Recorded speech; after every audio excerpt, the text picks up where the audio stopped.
Sí. Bueno, lo primero quería agradecer a todos los supervivientes de los 2 días que llevamos ya de encuentros, por supuesto, a todas las personas que organizáis esto, especialmente Lola,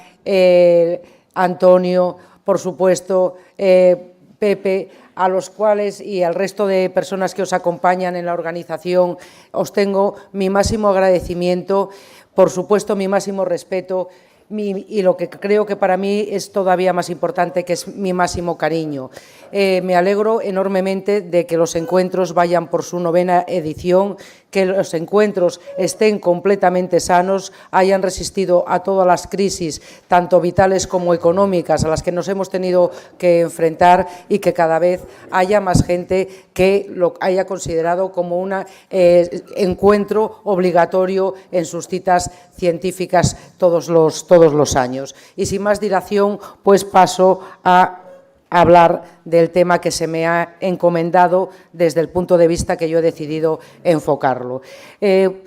Hablar de la depresión, pues es estar hablando de una enfermedad o de un trastorno que afecta a un porcentaje importantísimo de la población, que está descrito como primera causa de discapacidad en el momento actual, que está descrito que posiblemente en torno a 3 años o 2 años más, pues podría ser la segunda causa de carga global de enfermedad, y en el que tenemos un problema que intentaremos discutir a lo largo de mi ponencia o de mi presentación, en que hay un porcentaje de pacientes que, con todas las dificultades que puede haber, tanto terapéuticas como diagnósticas, pues un porcentaje en torno al 10-30% de pacientes que se definen como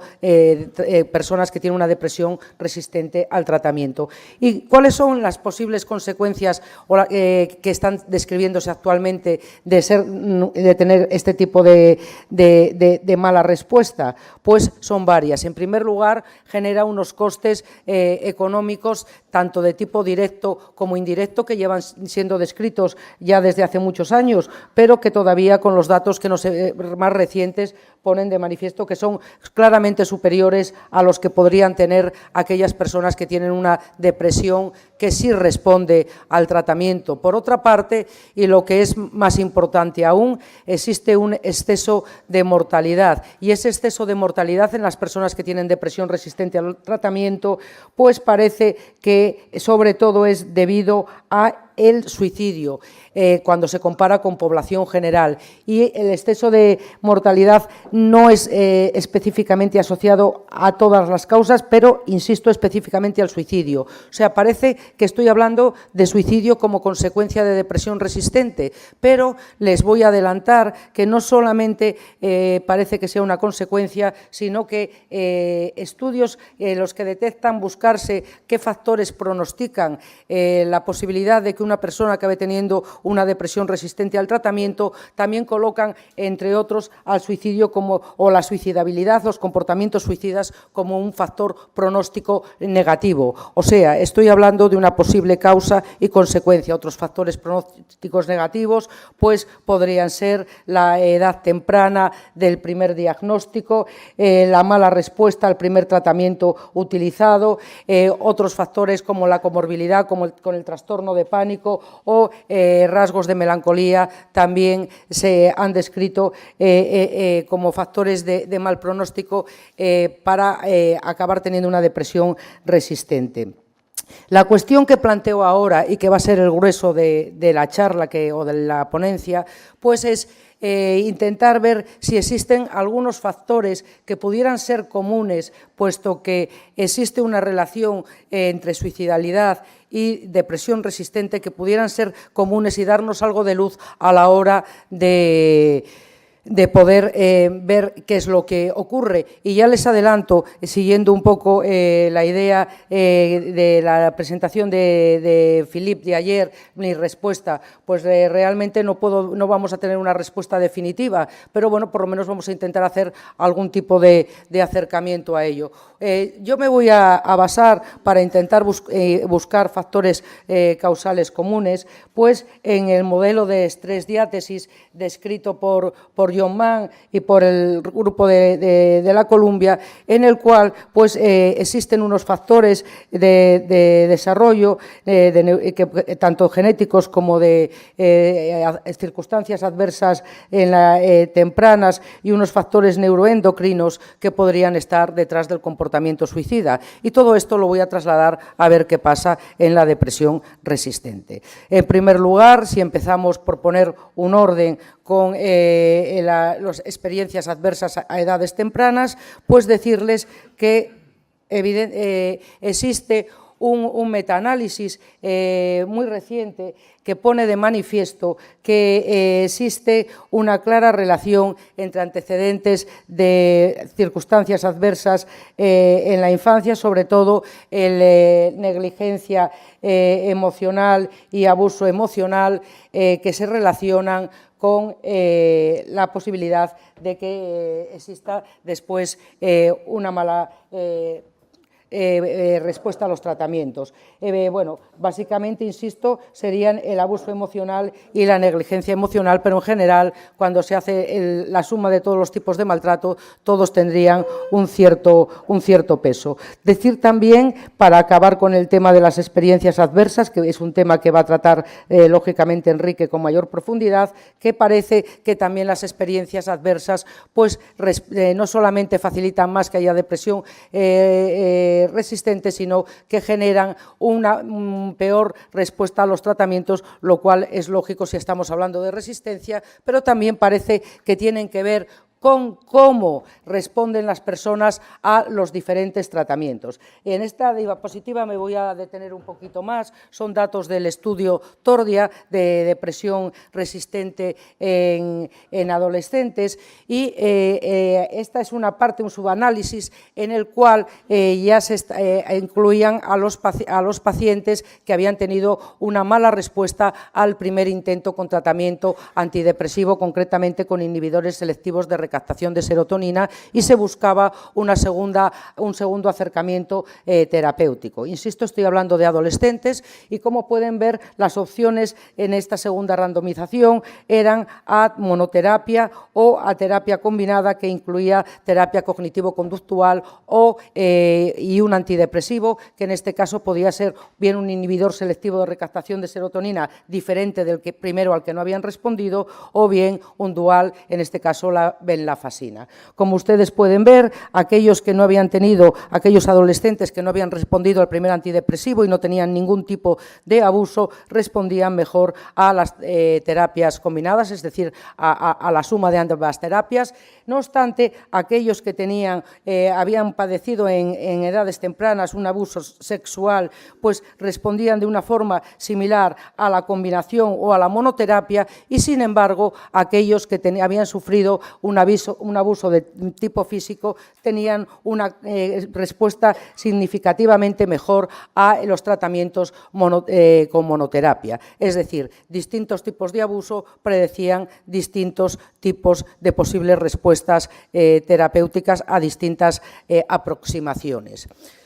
Esta diapositiva, evidentemente, también favorece el poder pensar en factores causales comunes, pero no la voy a explicar más que la parte final. Ayer ya se habló de la inflamación,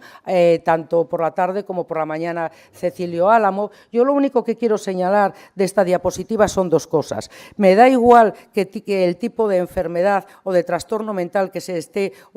al que nos refiramos, podríamos utilizar esta misma diapositiva. Parece ser simplemente que el hecho de que se produzca una activación de la microglía llegaría a una desviación del normal o habitual metabolismo del ácido quinurenínico y de la quinurenina, y acabaría produciendo un incremento del ácido quinolínico, que tendría un efecto exotóxico. Y este efecto exotóxico acabaría generando una disminución de volumen cerebral que es una circunstancia que se ha visto en diferentes trastornos mentales, por ejemplo, en la esquizofrenia o, por ejemplo, en la depresión mayor. Simplemente parece ser que depende de qué zonas sean las más afectadas por ese descenso del volumen cerebral, podría haber una mayor implicación o predisposición hacia un trastorno u otro. Concretamente, el gyrus cingulado anterior parece ser que es la zona más relacionada con la depresión mayor. Y esto ha dado lugar, o pienso que está en relación o detrás de posibilidades terapéuticas de las que disponemos o vamos a disponer muy pronto, centradas en una acción glutamatérgica y de las que ya tenemos resultados iniciales en las cuales se pone de manifiesto que el mismo fármaco puede ser útil o el mismo principio activo puede ser útil tanto para el tratamiento de la depresión resistente como para la disminución de la suicidalidad. Concretamente, les estoy enseñando lo que es el primer metaanálisis del efecto de la ketamina en la disminución de la ideación suicida. En este metaanálisis, en el cual solamente se han incluido 10 estudios, tampoco hay muchos más, lo que pone de manifiesto es lo siguiente. Pone de manifiesto que tanto cuanto se utilizan escalas heteroadministradas para medir la suicidalidad, concretamente se usan ítems específicos de escalas heteroadministradas como son la Hamilton o la Madras, y también cuando se usan ítems específicos de escalas autoadministradas como son la BDI o el inventario rápido de sintomatología depresiva, existe una disminución tras la administración de una única dosis de ketamina, en este caso intravenosa. El metaanálisis son datos con ketamina intravenosa y que la duración de ese efecto dura de forma significativa durante los primeros 7 días. ¿Qué pasa con los genes? Pues en cuanto al tema de los genes, les voy a señalar 2 aspectos. Uno de los genes que ustedes saben que se han relacionado más con el comportamiento suicida ha sido el gen del transportador de serotonina. Y ustedes también saben que uno de las aproximaciones de investigación que se han trabajado más durante los últimos 15 años ha sido la relación gen-ambiente y, sobre todo, interacción entre el transportador de serotonina y acontecimientos vitales estresantes. De ello también hablará, por supuesto, Enrique. Yo solamente voy a decirles que existe un metaanálisis que se acaba de publicar el año 2018 que pone de manifiesto que, a pesar de que el tamaño del efecto sea pequeño, pues existe o perpetúa la idea de que existe el efecto de la interacción entre acontecimientos traumáticos estresantes y ser portador del alelo corto, del alelo desventajoso del gen del transportador de serotonina predispone a padecer depresión. Quiero señalar en este caso 2 cosas porque luego voy a volver sobre ello. Aquí se están incluyendo 51 estudios, se están incluyendo más de 51.000 pacientes. Simplemente lo dejo ahora así y vuelvo a ello más tarde. También, no obstante, insisto, también señalar que el tamaño del efecto, aunque positivo, es pequeño. Quiero señalar también que los alelos o el genotipo del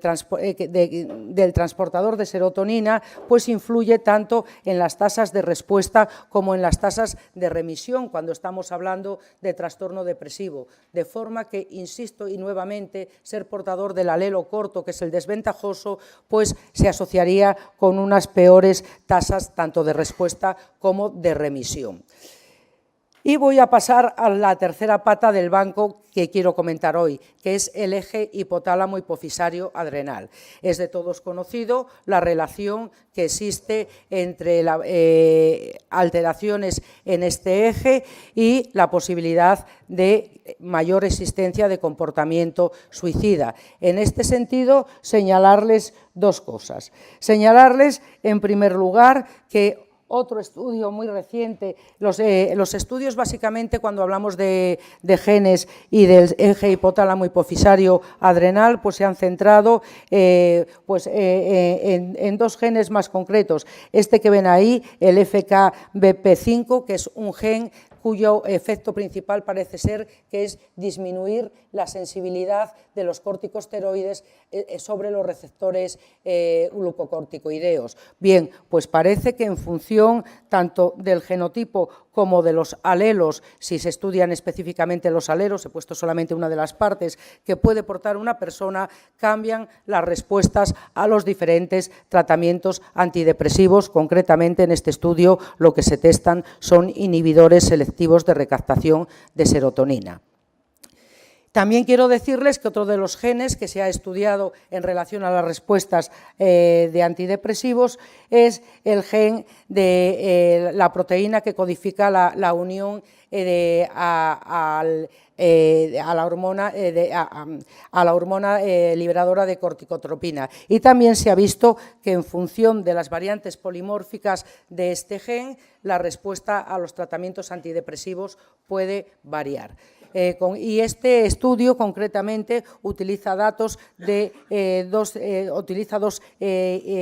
muestras independientes, una como muestra inicial y otra como muestra de validación. No obstante, todo lo que yo he dicho hasta ahora, que podría favorecer el hecho de pensar que existen factores causales comunes, también puedo criticarlo yo misma, y así lo voy a hacer, y luego durante el periodo de discusión podemos ampliar estos comentarios o estas críticas. Yo he hecho hincapié en que se acababa de publicar en el año 2018 un metaanálisis en el que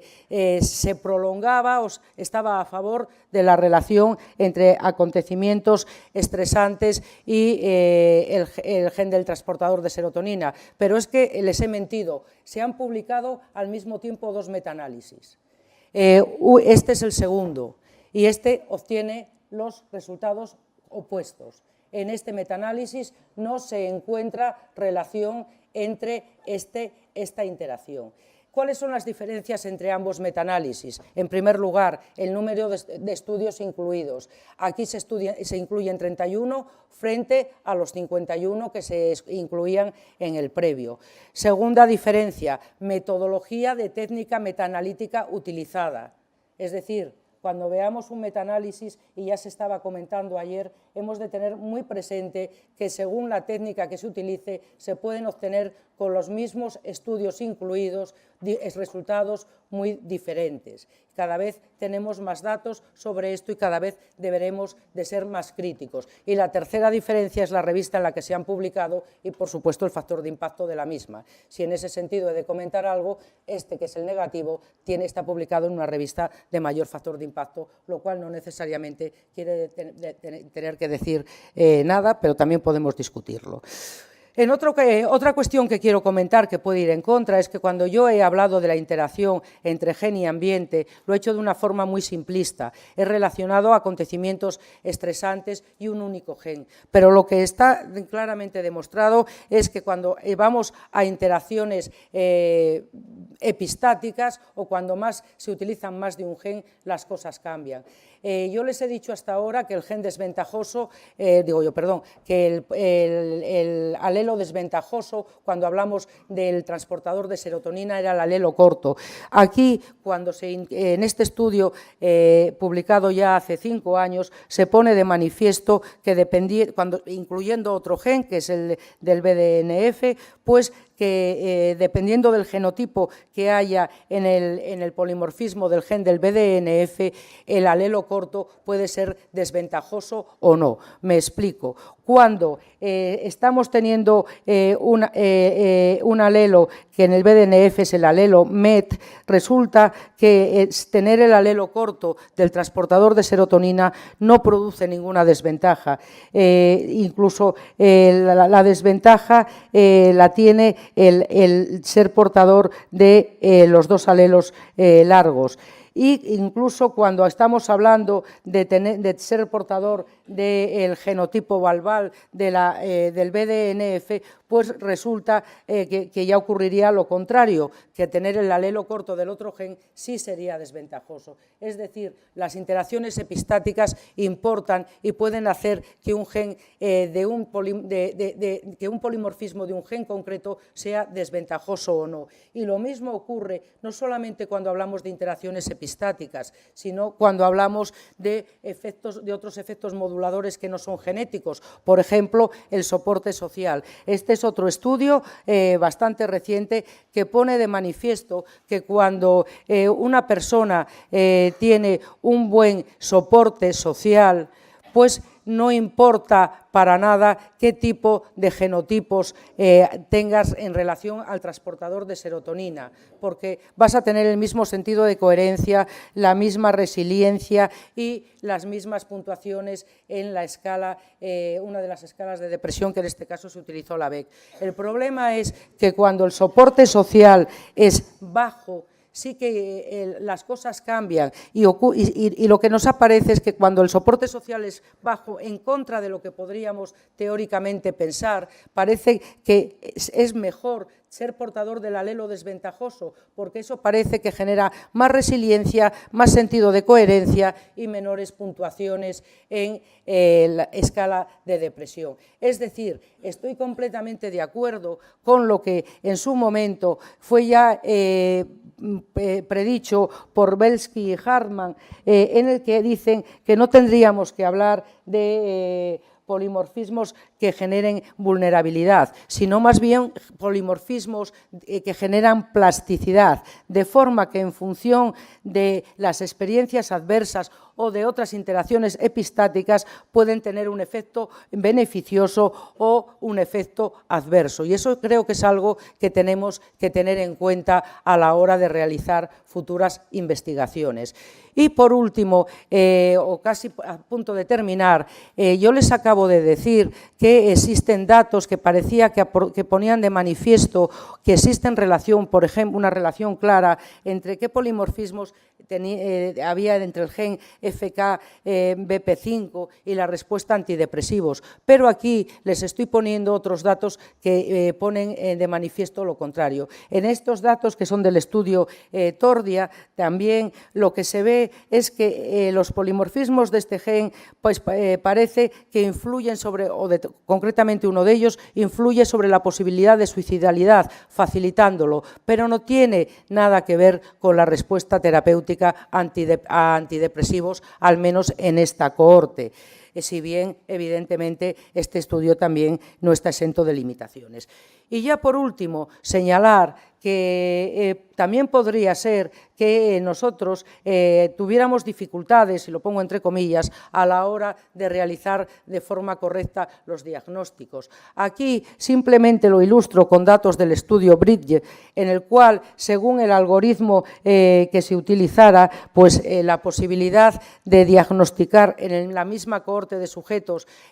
trastornos bipolares, pues variaba un montón, que oscilaba entre el 11,6 cuando se utilizaban estrictamente criterios DSM-4 a un 58, a un casi 59% de posibilidad de detección de bipolaridad cuando se utilizaba la hipomanía checklist, lo cual evidentemente creo que ni lo uno ni lo otro, pero lo que sí nos hace por lo menos pensar que puede existir una gran diferencia que puede afectar de una forma radical a los tratamientos. Y en este sentido, simplemente comentar lo que Zoltán Rimmer muchas veces comenta, que es que posiblemente falta de respuesta a antidepresivos en determinados tipos de pacientes o incluso suicidalidad que se ha asociado a antidepresivos en otros estudios, podría ser debida a una falta de diagnóstico adecuado en los mismos. Y, por supuesto, me uno a la reflexión que ayer realizó Philippe cuando dijo que a lo mejor estábamos hablando de mayor tasa de depresiones resistentes porque no estábamos agotando o porque no estamos agotando todas las posibilidades terapéuticas que tenemos tenemos basadas en la evidencia cuando estamos hablando de nuestros pacientes depresivos. Y finalmente, para concluir y dejar abierta toda posibilidad para la discusión posterior, decir que independientemente de que las cifras de depresión resistente sean 10-30% mayores o menores, que no tenemos pues unos criterios estandarizados únicos, que podemos estar diagnosticando mal o que podemos estar tratando inadecuadamente o que nos faltan recursos terapéuticos, independientemente de todo eso, el caso es que estamos ante un problema real que tiene unas consecuencias claras tanto de tipo económico como de tipo pronóstico y que pone en quiebra incluso la vida de las personas. Yo no puedo decir, después de lo que he contado a lo largo de la charla, que claramente puedan existir factores causales comunes, aunque sí creo que algunos de los aspectos que hemos tratado sí que deberían de estudiarse con mayor profundidad, porque realmente sí que puede haber un nexo que explique a lo mejor el por qué las personas que no van bien con los tratamientos pueden tener mayor suicidalidad. Por supuesto, considero completamente necesario que haya una adecuada evaluación y constatación de todos los antecedentes vitales previos de las personas y de todos los antecedentes clínicos previos respecto a episodios que han tenido con anterioridad. Por supuesto, creo que a veces, cuando no nos responden a los tratamientos nuestros pacientes, deberíamos quizá pararnos un momento y pensar en la posibilidad de reevaluar nuestros diagnósticos y buscar abordajes que puedan ser complementarios o diferentes a los que hemos utilizado hasta el momento. Y esto es una obligación que considero como clínicos debemos de tener en todo momento. Por supuesto, tener presentes todas estas líneas de investigación, puesto que es un hecho que creo que deberíamos dar solución. Y simplemente espero a la discusión y os invito de todo corazón a que nos visitéis si tenéis interés en seguir formándoos en temas relacionados con formación continuada y sobre todo cuando se puede dar tiempo a los debates, que creo que son importantísimos y se respetan mucho en situaciones como encuentros, pues invitaros a Oviedo a primeros de junio para que, si no es de esto, de otras cosas podamos seguir debatiendo y, por supuesto, agradeceros vuestra presencia y vuestra atención. Muchísimas gracias.